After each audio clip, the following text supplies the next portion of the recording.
Hello student, मैं doctor Ramesh Kumar Tamboli, सेवानिवृत्त प्राध्यापक प्राणीशास्त्र, किरोड़ीमल शासकीय कला एवं विज्ञान महाविद्यालय रायगढ़। आज के इस वीडियो लेक्चर सेशन में आप सभी का स्वागत करता हूं। आज हम बीएससी सेमेस्टर 1 जूलॉजी के यूनिट 4 के अंतर्गत मोनोट्रीम्स या एग लेइंग मैमल्स का विस्तार से अध्ययन करने जा रहे हैं। मोनोट्रीम्स या एग लेइंग मैमल्स का अध्ययन करने के लिए हमने विषय वस्तु को इन बिंदुओं पर केंद्रित किया है। पहला, इंट्रोडक्शन या सामान्य परिचय। दूसरा, क्लासिफिकेशन ऑफ प्रोटोथीरिया या प्रोटोथीरिया का वर्गीकरण। तीसरा, सैलिएंट फीचर्स ऑफ प्रोटोथीरिया या प्रोटोथीरिया के प्रमुख लक्षण। चौथा, morphology and special characters of echidna या एकिडीना का बाह्य एवं विशिष्ट लक्षण। पांचवा, morphology and special character of duck billed platypus या डक बिल्ड प्लेटिपस का बाह्य एवं विशिष्ट लक्षण। छठवां है कंक्लूजन या निष्कर्ष और अंतिम है इम्पॉर्टेंट क्वेश्चन या इससे संबंधित महत्वपूर्ण प्रश्न। आइए सबसे पहले हम देखें इंट्रोडक्शन या परिचय के बारे में। मैमल्स जंतु जगत के सबसे विकसित प्राणी हैं जिनमें बाल युक्त त्वचा या हेरी स्किन, बाह्य कर्ण या एक्सटर्नल पिन्ना तथा मेमरी ग्लैंड्स की उपस्थिति उनका विशिष्ट लक्षण होता है। प्रोटोथीरिया मैमल्स के अंतर्गत आने वाला एक ऐसा ग्रुप है जिसमें आदिम और पुरातन प्रकार के मैमल्स सम्मिलित होते हैं। प्रोटोथीरिया ही एकमात्र ऐसे मैमल्स हैं जो रेप्टाइल की तरह अंडे देते हैं, इसलिए इन्हें एग लेइंग मैमल्स कहा जाता है। मैमल्स की ही तरह ये अपने शिशुओं को दूध पिलाकर पोषण भी करते हैं। रेप्टाइल की तरह अंडे देने तथा मैमल्स की तरह शिशुओं को दूध पिलाने के दोहरे लक्षण के आधार पर प्रोटोथीरियंस को रेप्टाइल्स और उच्च वर्ग के मैमल्स के बीच की संयोजक कड़ी या कनेक्टिंग लिंक भी कहते हैं। प्रोटोथीरिया में अनेक प्रिमिटिव लक्षण होने के कारण इन्हें जीवित जीवाश्म या लिविंग फॉसिल भी कहते हैं। प्रोटोथीरिया के ऑर्डर मोनोट्रिमेटा के अंतर्गत आने वाले जीवित जंतुओं का भौगोलिक वितरण इस प्रकार होता है। पहला, डक बिल्ड प्लेटिपस। इसका साइंटिफिक नेम है ऑर्निथोरैंकस और इसका भौगोलिक वितरण है ऑस्ट्रेलिया और तस्मानिया। दूसरा, स्पेनी एंटीटर। इसका साइंटिफिक नेम है एकिडीना। यह ऑस्ट्रेलिया, तस्मानिया और न्यू गिनिया में पाया जाता है। प्रोटोथीरिया की उत्पत्ति लगभग 250 मिलियन वर्ष पूर्व मीजोजोइक ईरा के ट्रायसिक पीरियड में हुआ था। प्रोटोथीरिया के जो एंसेस्टर या पूर्वज हैं वो मैमल लाइक रेप्टाइल थे। विकसित थीरियोडॉन्ट्स को प्रोटोथीरिया एवं अन्य मैमल का एंसेस्टर माना जाता है। प्रोटोथीरिया अपने प्रिमिटिव लक्षणों के साथ पृथककारी या आइसोलेटेड जीवन जीते रहे हैं। आइए अब हम देखें क्लासिफिकेशन ऑफ प्रोटोथीरिया या प्रोटोथीरिया का वर्गीकरण। क्लास मैमेलिया का सब ऑर्डर है प्रोटोथीरिया और इस प्रोटोथीरिया को 3 ऑर्डर्स में बांटा गया है। पहला ऑर्डर यह कहलाता है ट्राइकोडोंटा, दूसरा सिमेट्रोडोंटा और तीसरा है मोनोट्रिमेटा। ट्राइकोडोंटा ये एक्सटिंक्ट जंतुओं का प्रतिनिधित्व करता है और ट्राइकोडोंटा के जो जंतु थे वो अपर ट्राइजिक से लोअर क्रिटेशियस काल तक अस्तित्व में बने रहे थे। इनका उदाहरण है ट्राइकोनोडॉन, इसी तरह से प्राइकोडॉन और है एम्फिलिस्टिस। दूसरा ऑर्डर है सिमेट्रोडोंटा। सिमेट्रोडोंटा के जंतु भी विलुप्त हो चुके हैं और इनका जो अस्तित्व था वो जुरासिक पीरियड से लेकर के मिडिल क्रिटेशियस पीरियड तक के था। इसके अंतर्गत जो जंतु आते थे वो हैं स्पेलेकोथीरियम और दूसरा है पैरालिस्टिस। प्रोटोथीरिया का तीसरा ऑर्डर यह मोनोट्रिमेटा कहलाता है। मोनोट्रिमेटा के जंतु एक्सटेंट हैं या लिविंग हैं या जीवित हैं। तो मोनोट्रिमेटा ये जीवित जंतुओं का प्रतिनिधित्व करता है। मोनोट्रिमेटा को दो फैमिलीज में बांटा गया है। पहली फैमिली यह कहलाती है आर्निथोरैंकिडी और इसका उदाहरण है आर्निथोरैंकस, जिसका कॉमन नेम है डक बिल्ड प्लेटिपस। दूसरी फैमिली है एकिनिडी, इसका उदाहरण है एकिडना, जिसका कॉमन नेम है स्पैनी एंट ईटर। तो हम इस तरह से देखते हैं कि वर्तमान में जो एग लेइंग मैमल हैं अर्थात जो मोनोट्रीम्स हैं वही जीवित हैं, अस्तित्व में हैं और उनके दो जंतु अभी अस्तित्व में बने हुए हैं। एक है डक बिल प्लेटिपस और दूसरा है स्पैनी एंट ईटर।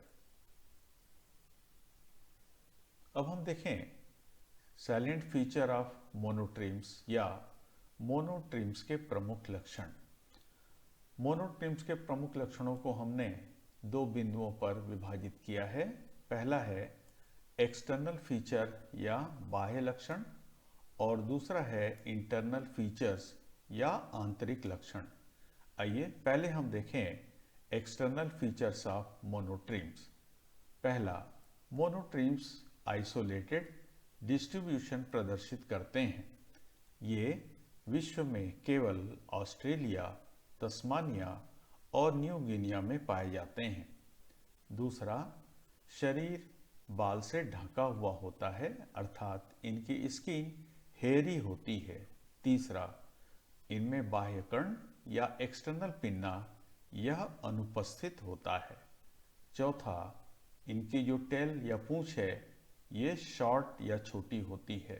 पांचवा, मेमोरी ग्लैंड्स में टीट्स या निप्पल्स ये अनुपस्थित होते हैं। छठवां, आंखों में निक्टिटेटिंग मेम्ब्रेन यह उपस्थित होती है। सातवां, उंगलियां या इनके डिजिट्स इनमें झिल्ली पाई जाती हैं तथा उंगलियों में नखर या क्ला पाए जाते हैं।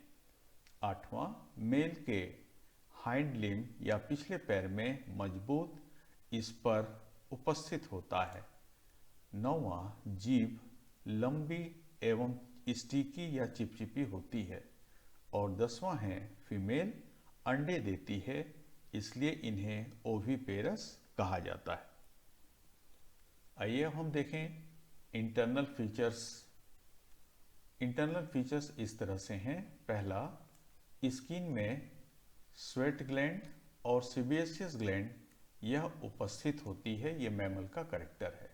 दूसरा, एनस अनुपस्थित होता है तथा इसके स्थान पर क्लोएकल अपर्चर उपस्थित होता है।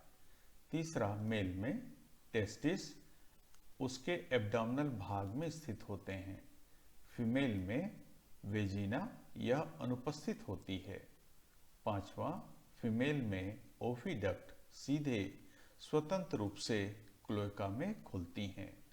छठवां, फर्टिलाइजेशन या निषेचन ये इंटरनल या आंतरिक होता है तथा निषेचन के बाद फीमेल ये अंडे देती हैं। सातवां, अंडे का कवच या शेल ये मोटा और मजबूत होता है। इस तरह के एग को क्लियोडिक एग कहा जाता है। आठवां, अंडे में योक की मात्रा प्रचुर होती है, पर्याप्त होती है, और ऐसे अंडों को मेगालिसाइथल एग कहा जाता है। 9वां, अंडे में जो भ्रूणी विकास या एम्ब्रियोनिक डेवलपमेंट है वह शरीर के बाहर होता है, इसलिए मैमल होने के बावजूद भी मोनोट्रीम्स में प्लेसेंटा नहीं पाया जाता है। 10वां, केवल बाइं सिस्टेमिक एओर्टा या लेफ्ट सिस्टमेटिक एओर्टा ही उपस्थित होती है, राइट सिस्टेमिक एओर्टा अनुपस्थित होती है। 11वां, इनमें जो आरबीसी है वह नॉन न्यूक्लिएटेड होता है। 12वां, हार्ट में कॉर्डी टेंडिनी यह अनुपस्थित होती है। 13वां, एब्डोमिनल वेन यह उपस्थित होती है। 14वां, ब्रेन में कॉर्पस कैलोसम अनुपस्थित होती है। और अंतिम 15वां है, ब्रेन में जो सेरेब्रम का भाग है वह स्मूथ या चिकना होता है। अब हम देखेंगे morphology and special characters of echidna, अर्थात एकिडीना का बाह्य और विशिष्ट लक्षण। ये इस तरह से हैं। पहला, एकिडीना यह ऑस्ट्रेलिया, तस्मानिया और न्यू गिनिया में पाए जाने वाला मोनोट्रीम या एग लेइंग मैमल है। दूसरा, इसका जो कॉमन नेम है वो है स्पैनी एंट ईटर। एकिडीना यह स्थली होता है तथा जमीन में बिल बनाकर रहने वाला जंतु है, अर्थात ये बरोइंग एनिमल है। चौथा, यह रात्रिचर होता है जिसको हम नॉकटर्नल कहते हैं। साथ ही साथ ये कीड़ों को भोजन के रूप में उपयोग करता है, इसलिए इसे इंसेक्टिवोरस जंतु कहते हैं। पांचवा, शरीर पर बाल एवं स्पाइंस मतलब हेयर्स एंड स्पाइंस ये पाए जाते हैं। तो त्वचा पर हेयर्स और स्पाइन दोनों उपस्थित होते हैं, पाए जाते हैं। छठवां, सिर के सामने की ओर लंबा सकरा स्नाउट होता है जो भोजन ग्रहण करने के लिए अनुकूलित होता है। सातवां, इनकी जीभ लंबी एवं चिपचिपी होती है, साथ ही साथ ये प्रोट्रूजिबल होती है, माउथ से इसे बाहर निकाला जा सकता है और वापस खींचा जा सकता है। यह जीभ इंसेक्ट कैप्चर करने के लिए बेहतर ढंग से अनुकूलित होती है। आठवां, टेल बहुत छोटी तथा कोनिकल होती है। नौवां, फोर एंड हाइंड लिम्स छोटे होते हैं तथा इनमें नखर युक्त या क्लॉड 5 उंगलियां होती हैं जो बिल खोदने का कार्य करती हैं। 10वां, पिछले पैर की दूसरी उंगली अपेक्षाकृत लंबी तथा मुड़ी हुई अर्थात कर्व्ड होती है, जिसे टॉयलेट क्ला कहते हैं, जिससे यह अपने बालों और स्पाइंस की सफाई करता है।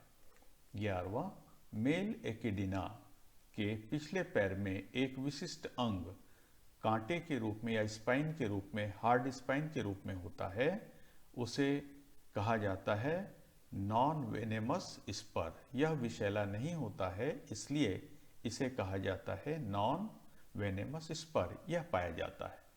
और 12वां है, मेल एकिडीना का जो प्रजनन अंग है वह पेनिस होता है, जो शैलो ग्रूव के रूप में क्लोएका के फर्श पर स्थित होता है। 13वां, फीमेल एकिडीना का प्रजनन अंग टू ब्रांच्ड रिप्रोडक्टिव ट्रैक्ट या द्विशाखित प्रजनन मार्ग के रूप में होता है, जो क्लोएका में स्थित होता है। फीमेल में वेजिना यह अनुपस्थित होती है।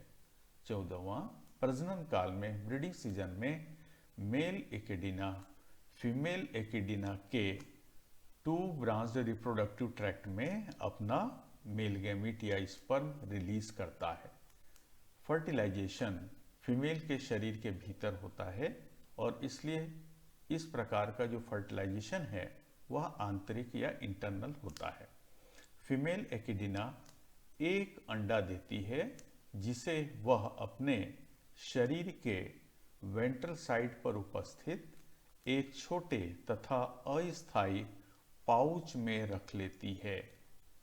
15वां, 10 दिनों के बाद अंडे से लगभग 1 सेंटीमीटर लंबा शिशु बाहर निकलकर फीमेल के पाउच में स्वतंत्र हो जाता है।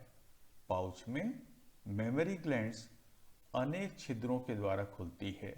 यहाँ पर ध्यान रखना जरूरी है कि इनमें निप्पल या टीट्स मेमोरी ग्लैंड में नहीं पाए जाते हैं और इसलिए मेमोरी ग्लैंड यह अनेक छिद्रों के द्वारा पाउच में खुलती है, जिससे शिशु पोषण प्राप्त कर विकसित होता है। मेमोरी ग्लैंड्स में टीथ का अभाव होता है। यहाँ पर हम देख सकते हैं एकिडीना के बारे में। सामने की ओर का हिस्सा ये ट्यूबुलर स्नाउट के रूप में होता है, जिसके सामने की ओर नॉस्ट्रिल होता है। हेड में आई होती है और पूरा शरीर स्पाइन और हेयर्स के द्वारा आच्छादित या कवर्ड होता है। सामने की ओर ये फोरलिम्ब है, पीछे की ओर हाइंड लिम्ब तथा शरीर के सबसे पीछे के भाग पर यह शॉर्ट टेल उपस्थित होती है। इनके जो लिम्ब्स होते हैं उनमें जो उंगलियां होती हैं वो नखर युक्त या क्लॉड होती हैं। इस चित्र में हम फोर लिम्ब को देख सकते हैं। ये डिजिट्स हैं, डिजिट 1, 2, 3, 4 एंड 5। ये फोर लिम्ब का स्ट्रक्चर होता है। हाइंड लिम्ब पे हम देखते हैं जो सेकंड डिजिट है ये आकार में एक्स्ट्राऑर्डिनरी लॉन्ग होती है, बड़ी होती है और इसे टॉयलेट क्लॉ कहा जाता है। तो ये इसकी फर्स्ट डिजिट है, ये सेकंड डिजिट है और इसी तरह से ये थर्ड डिजिट, ये फोर्थ डिजिट और ये है फिफ्थ डिजिट। और यहाँ पर हम ये भी देख रहे हैं कि एक कठोर कांटेदार रचना इसके किनारे पर लगी हुई है और यह रचना कहलाती है पॉइजन स्पर। इस चित्र में हम फीमेल एकिडीना के बॉडी के वेंट्रल साइड का अवलोकन कर सकते हैं। वेंट्रल साइड पर ये एक अस्थायी पाउच होता है, बैग जैसी रचना होती है और इसी पर छोटे छोटे अपर्चर्स या पोर होते हैं जिसमें इनकी मेमोरी ग्लैंड की जो छोटे छोटे पोर्स हैं, छिद्र हैं, वो आकर के खुलते हैं। तो शिशु जब हेज करके बाहर निकलता है तो वह इसी पाउच के अंदर आ जाता है और ये जो शिशु बाहर निकलता है वह इन मेमोरी ग्लैंड के अपर्चर के संपर्क में आता है और वहां से पोषण प्राप्त करके वो धीरे धीरे विकसित होने लगता है। तो फर्टिलाइज एग इसी पाउच में फीमेल रखती है। विकास की प्रक्रिया एग में यहीं पर होती है। यहाँ से लगभग 1 सेंटीमीटर लंबा शिशु बाहर निकलता है और निकलने के बाद वह मेमोरी ग्लैंड के छिद्र के संपर्क में आता है। वहाँ पोषण लेकर के वह धीरे धीरे विकसित होता है। अब हम देखें morphology and special character of duck billed platypus या डक बिल्ड प्लेटिपस का बाह्य एवं विशिष्ट लक्षण। ये इस तरह से हैं। पहला, डक बिल्ड प्लेटिपस को ऑर्निथोरेंकस कहा जाता है, ये इसका साइंटिफिक नेम है। तो डक बिल्ड प्लेटिपस या ऑर्निथोरेंकस यह ऑस्ट्रेलिया, तस्मानिया में पाए जाने वाला मोनोट्रीम है। दूसरा, इसका कॉमन नेम है डक बिल प्लेटिपस। तीसरा, इनमें जबड़े डक के बीक या चोंच के समान चपटे होते हैं तथा इनके बाहर की ओर त्वचा या स्किन की परत पाई जाती है। चौथा, दांतों में जबड़े में दांतों के स्थान पर हॉर्नी पैड स्थित होते हैं या पाए जाते हैं। पांचवा, बीक के डॉर्सल साइड पर आगे की ओर नॉस्ट्रिल स्थित होती है। छठवां, ऑर्निथोरेंकस या डकबिल प्लेटिपस यह सेमी एक्वेटिक मोनोट्रीम है जो जल और जमीन दोनों पर समान रूप से रह सकता है। ये अपने भोजन की प्राप्ति के लिए पानी के अंदर प्रवेश कर जाता है और वहाँ अपना भोजन प्राप्त करता है। तो यह सेमी एक्वेटिक मोनोट्रीम हैं जो बहते हुए जल स्रोतों तथा झीलों आदि के किनारे बिल बनाकर रहता है। सातवां, इनके जो लिम्स हैं, पैर हैं, ये छोटे तथा 5 उंगलियों या 5 डिजिट्स युक्त होते हैं। साथ ही साथ ये वेब्ड एंड क्लॉड भी होते हैं, अर्थात इनके उंगलियों के बीच में झिल्लियां पाई जाती हैं और उंगलियों के स्वतंत्र सिरे पर नखर भी पाए जाते हैं। जैसे मान लीजिए ये इनके डिजिट हैं इस तरह से, तो ये 5 डिजिट यहाँ पर पाई जाएंगी, 5 उंगलियां पाई जाएंगी, तो सामने की ओर इसमें ऐसा नखर पाया जाता है, क्लॉ पाया जाता है, और हर 2 उंगलियों के बीच में इस तरह की झिल्ली पाई जाती है। तो इस तरह इनके जो डिजिट्स होते हैं वो झिल्ली युक्त या वेब्ड होते हैं और साथ ही साथ क्लॉड भी होते हैं। पैरों का उपयोग चलने, बिल खोदने, भोजन को पकड़कर रखने और तैरने में किया जाता है। आठवां, पूंछ या टेल लंबी तथा चपटी होती है, यह पानी में तैरने के काम आती है। नौवां, डकबिल प्लेटिपस या ऑर्निथोरेंकस, यह कार्निवोरस या मांसाहारी होता है जो एनिलिड वर्म्स, इंसेक्ट के लार्वी, स्वच्छ जली श्रिम्प, क्रेफिश और मोलस्क आदि को भोजन के रूप में उपयोग करता है। इनके जो बीक हैं वो मोलस्क के शेल या कवच को खोलने और तोड़ने का कार्य करती हैं। 10वां, मेल प्लेटिपस के पिछले पैर में एक विशिष्ट मजबूत अंग होता है, स्पर होता है, यह वेनेमस स्पर कहलाता है।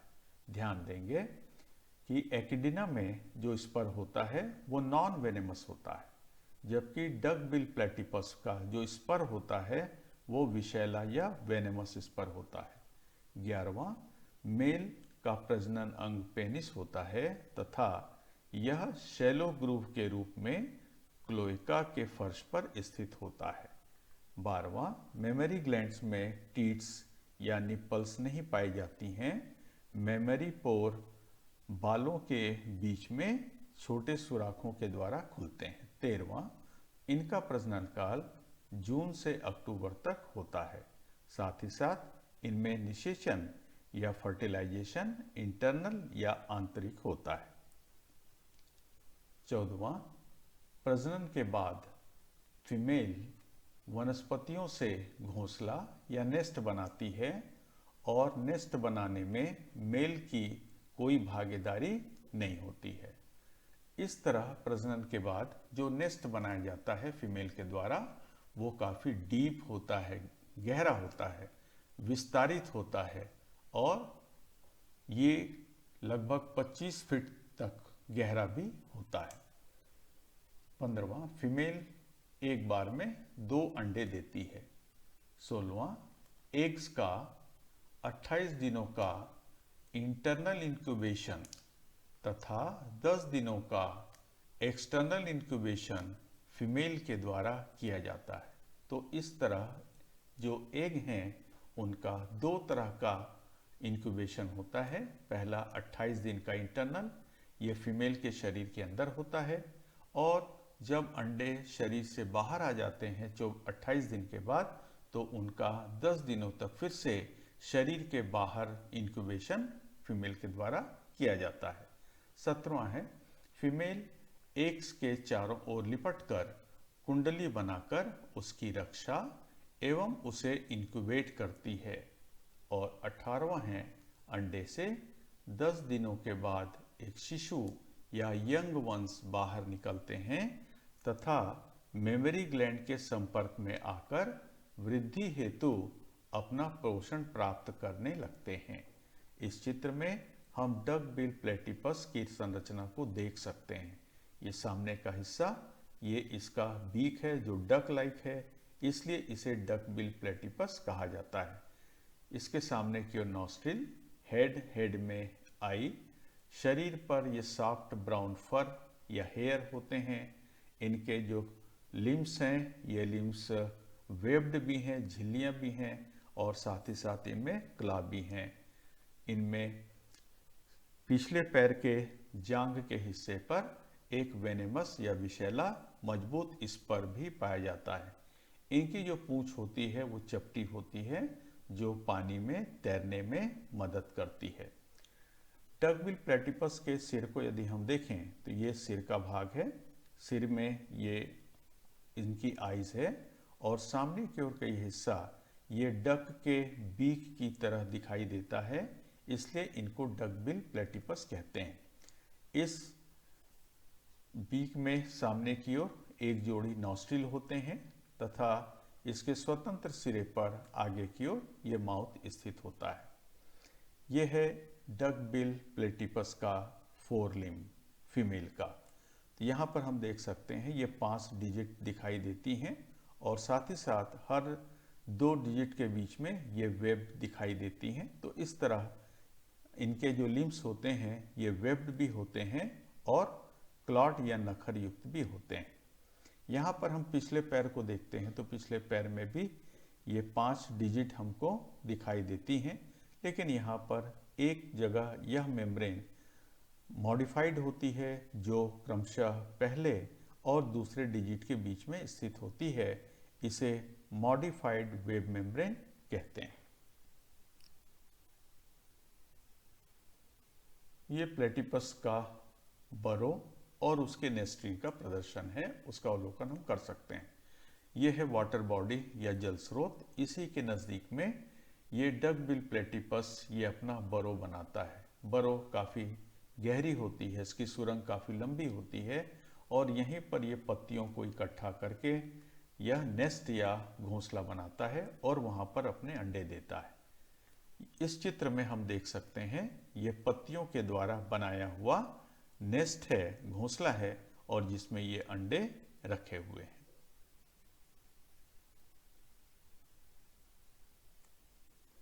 कंक्लूजन या निष्कर्ष, मोनोट्रिम का महत्व। प्रोटोथीरिया के अंतर्गत आने वाले एवं वर्तमान में जीवित मोनोट्रिम्स ही एकमात्र ऐसे जंतु हैं जो अंडे देते हैं। अंडे देने का गुण वास्तव में रेप्टाइल का गुण है तथा शिशुओं को मिल्क फीड कराना यह उच्च विकसित मैमल का गुण है। रेप्टाइल्स तथा मैमल्स के मिश्रित गुणों की उपस्थिति यह प्रमाणित करती है कि ये मोनोट्रिम्स वास्तव में रेप्टाइल्स तथा मैमल्स के बीच की संयोजक कड़ी या कनेक्टिंग लिंक हैं। प्रोटोथीरिया का विकास या evolution mammal like reptile ancestor से हुआ है तथा ये अपने प्रिमिटिव कैरेक्टर्स के साथ आइसोलेटेड कंडीशन में निरंतर जीवित हैं।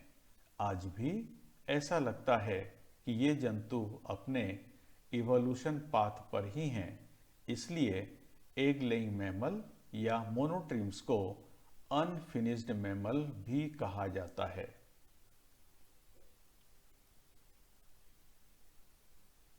अंत में हम देखें क्वेश्चन नंबर परीक्षा के दृष्टिकोण से महत्वपूर्ण प्रश्न इस तरह से हैं। पहला, what are monotremes? Give distribution and examples of monotremes. Question 2, write the salient feature of Prototheria. Question 3, write salient feature of monotremes. Question 4, write the morphological and special characters of Echidna. Question 5, write the morphological and special character of duckbill platypus. And last question 6 is write an essay on egg-laying mammal. ये ऐसे type का प्रश्न है, निबंधात्मक प्रश्न है, और ये जो कंटेंट हमने लिया है उससे संबंधित जो रेफरेंस और रिसोर्स हैं वो इस तरह से हैं।